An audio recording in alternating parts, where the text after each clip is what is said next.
Hi everybody, welcome back to the Blind Press YouTube channel, and today I would like to talk to you guys about a form of ableism called quiet ableism, and I don't think I've ever heard this talked about. I could be wrong.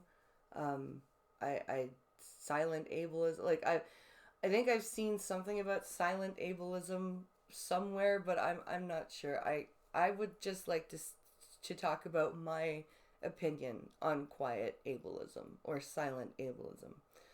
And to me, that is able bodied people who are so unsure of how to interact with the disabled that they either ignore them until they just go away, or they're so incredibly offensive that the disabled person just no longer interacts with them because they're just so uncomfortable that it's like a similar version of get them before they get me type of deal.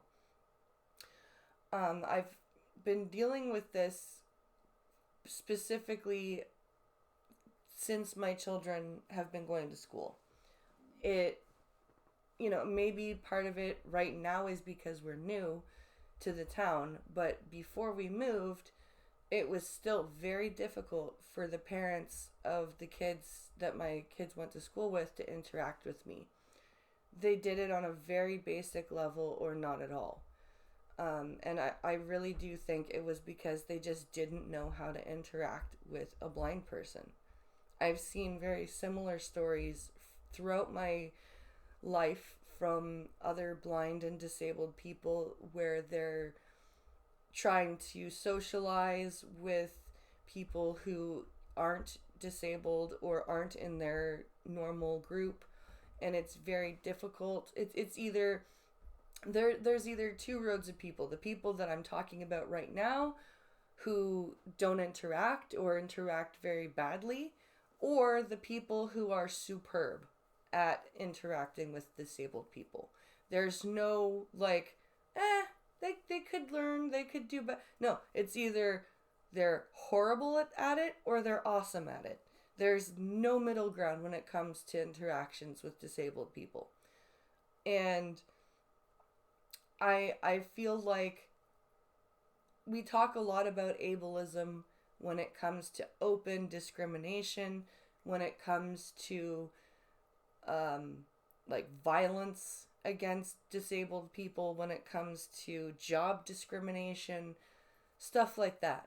But we don't talk about ableism when it's in its quieter, more subtle forms, like the disabled parent trying to get their kids to, set up play dates, and you can't do it because the parents of the children your kids want to play with are afraid of you and they don't want to talk to you.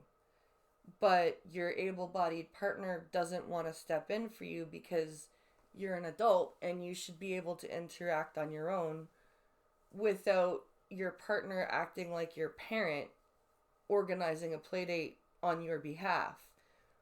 And it's interacting with the cashier who is afraid of you and doesn't want to offend you. So instead of taking the chance to tell you where the debit card machine is, they either are very brusque about it or they just watch you fumble for it. And somebody else near you has to say, oh, debit cards machine's to your left.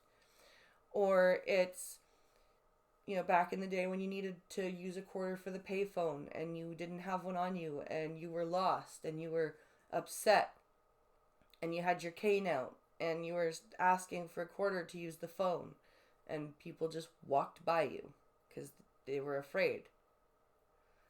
It's that type of ableism. That's quiet ableism. The people that don't know how to help the person in the wheelchair get over the curb. So instead of asking, how can I help, they just watch the person struggle with the wheelchair. That is quiet ableism. And anybody who's about to come at me in the comments and go, that sounds an awful lot like a microaggression to me, and that's bullshit. No, a microaggression is a subjective term that could mean anything to anybody. What I'm describing, although I provided many different examples, is still very much discriminatory. It's very much objective, because I've seen other people react badly to their colleagues and friends who have done this. It is very much objective. It is not subjective the way a so-called microaggression would be. So anybody who wants to make that comparison, I'm just stopping you right there. It's not the same thing. It's probably one of the biggest hurdles to overcome when it comes to interacting with society. Because when it comes to blatant ableism, there's, well, at least in the States and Canada, there's laws that you can reach to. There's human rights commissions you can go to. You can't go to somebody about what I've just talked about. That is working to educate within your community, and you can only lead a horse to water. You can't make them drink. Not everybody is going to be receptive to being educated.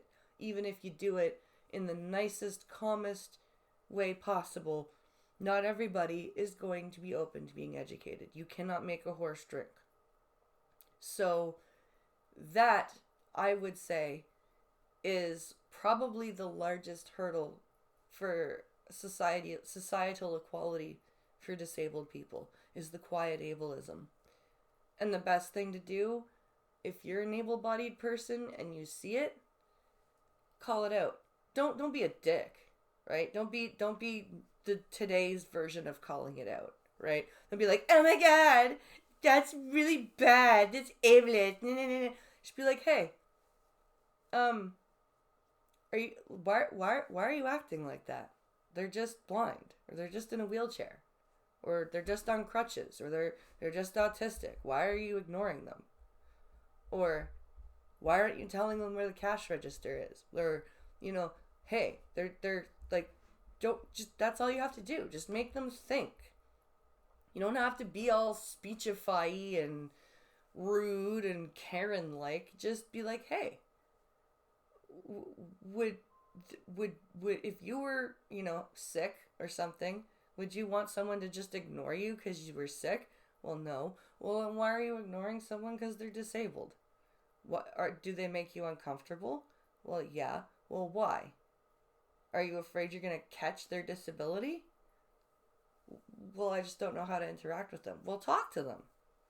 Do they look different? Like do they have antennae on their head? Like it just make them think. That's all you have to do.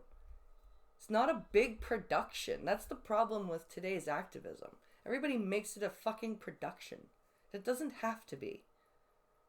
Nothing has to be a giant production. Just calmly call it out. I hope you've enjoyed today's piece on quiet ableism. I hope you guys liked it. Please leave your comments below, especially if you're disabled. Let me know if you've experienced this and how you deal with it, and your thoughts on what I've said. And remember to join me every night at 9 p.m. on twitch.tv/blindpress. I hope you guys have a wonderful day.